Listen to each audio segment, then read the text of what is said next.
Praise the lord. యేసుక్రీస్తు నామమున మనం ప్రతి విషయంలో విజయము నొందుదుము గాక.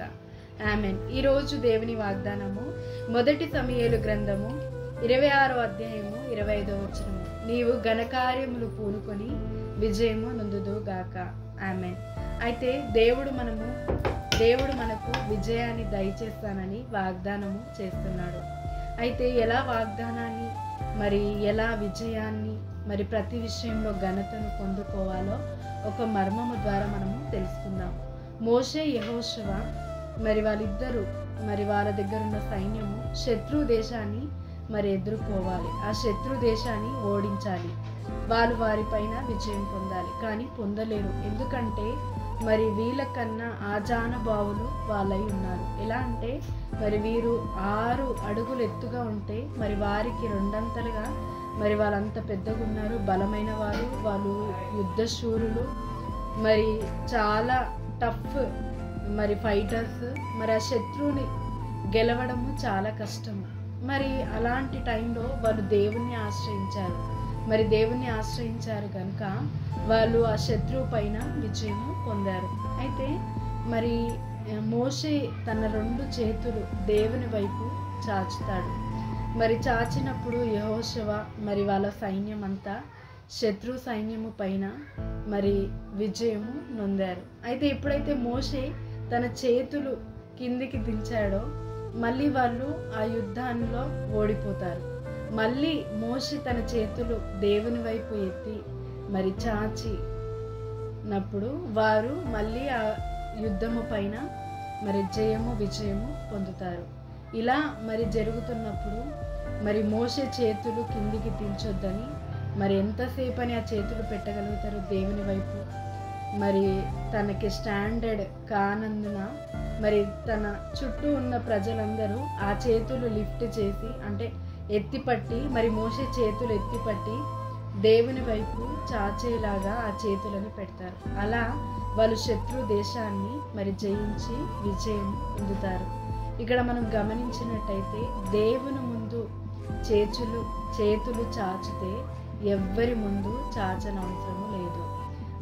ఎప్పుడైతే ఆ దేవుని వైపు వాళ్ళ చేతులు ఎత్తి దేవా ఈ యొక్క శత్రువు దేశము పైన విజయము పొందడానికి సహాయము చేయన్నప్పుడు ఆ చేతులు అభిషేకింపబడ్డాయి. వాళ్ళొక్క దేశానికి వాళ్ళొక సైన్యానికి బలాన్ని దేవుడు దయచేశాడు. బలము లేని శత్రు దేశము కన్నా బలహీనమున్న దేశాన్ని దేవుడు ఆ హస్తాలని దేవుని హస్తములుగా మార్చాడు. దేవుడే వాళ్ళతో యుద్ధము చేశాడు. ఈరోజు అదే బలమైన దేవుడు మన జీవితంలో ఉన్నాడు.